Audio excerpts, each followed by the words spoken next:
conversion to get into the serial link and then send the stuff over.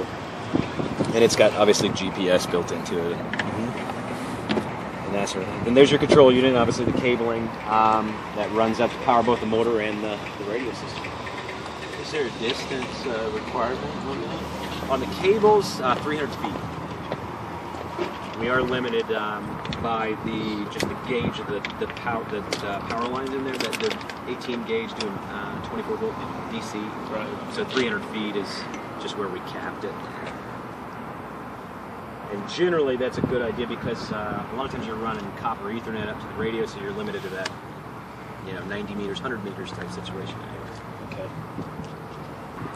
Yeah, we can certainly accommodate that either down or up. Then obviously engineering bracketry based on that decision is. In order to tilt this down, this has to be mounted a lot higher on this bracket in order to face down. It's just a matter of doing it. Yeah. We've actually done some designs where the radio mounts direct to the motion arm, and then the zero position is actually down. And then, when you're here at this zero position, then it's actually straight up. Some things like that you can do just based on whatever size limitations you've got in the well of the vehicle. Turn this bracket out the other way and put the dish on this face, and then mount this back here, and then you're going to get a lot more range. Yeah, exactly. And it's going to be interesting too, because actually, I think your command vehicles are going to be the larger antenna too. It's a 2-foot antenna, a little different, more or less the same. This radio will actually kind of be on a side saddle, and then the antenna will be mounted here, so that whole assembly will. You know what I'm saying. But we'll review the modeling, obviously, with you guys. Well, I think you can see the basic components. You've got the radio, the positioner, and then obviously the control mechanism, the TCU. In addition to that, here's your out-of-band for UHF device. You can see that it is modular, so right now we're in a power-down state, so the vehicle is just now arrived on site. The towers, obviously, you can see are in their sleep-hold position. What we're going to do is we're just going to do our one-touch power on. It's going to take about 40 seconds for the operating system of the control unit to power on. It is actually powered on. Somebody fired up the generator. So it takes about 45 seconds for the operating system to power up. At that point, it is going to start that auto operation process and send the GPS coordinates down the line. See those units point this direction, and then the scanning process. If there were ever a time where we had outdoor units on that. You can see the gears down there now, the transmission shot. So they reposition themselves. Now it's waiting. Again, what we do have built into it is it's time to make sure that it transmits. It also has time for the remote units to position themselves to it. The last thing we want to do is when we operate on the conservative side, we don't want to be spinning around and we're waiting for something on the other side to come look at our direction. So here it's already going through its scan. Sorry, Dad. That's right. This is going to be that full horizon scan, so we're going to check all 360 degrees just to make sure that we find the best connection. This is the positioning unit that will be on the mobile command units. Slightly larger antenna, just based on the increased gain that we're going in, but you look very, very similar. We did bring this whip to proposed for the vehicle. That's going to go on the vehicle. I don't know, it's obviously up to you guys to design based on how the vehicle comes together. So that looks like the end of our scan. So there it's effectively found a target. Found a possible connection. Now, again, with the radio, with the way it does the frequency hopping and the connection, it takes a little while for the radio to actually connect.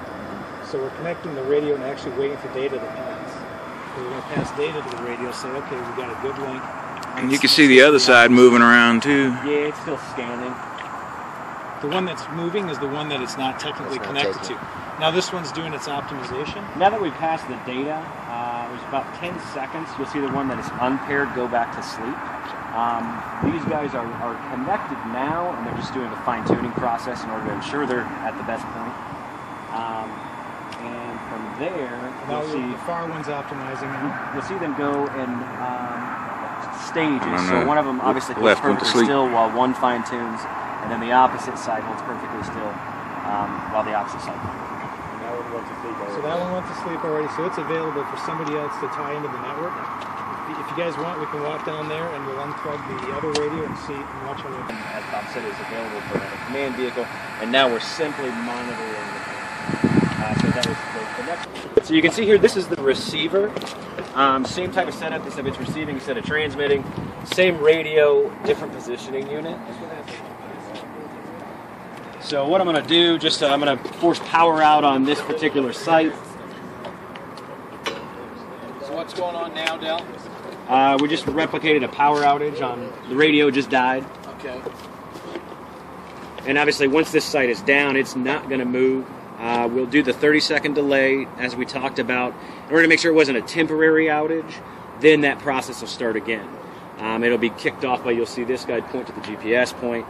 The full scan will then begin on the vehicle side, and we'll establish connection, fine-tune, and then go back into that tracking phase. Same functionality we just saw, but just another piece that automates the progression of that process based on an outage.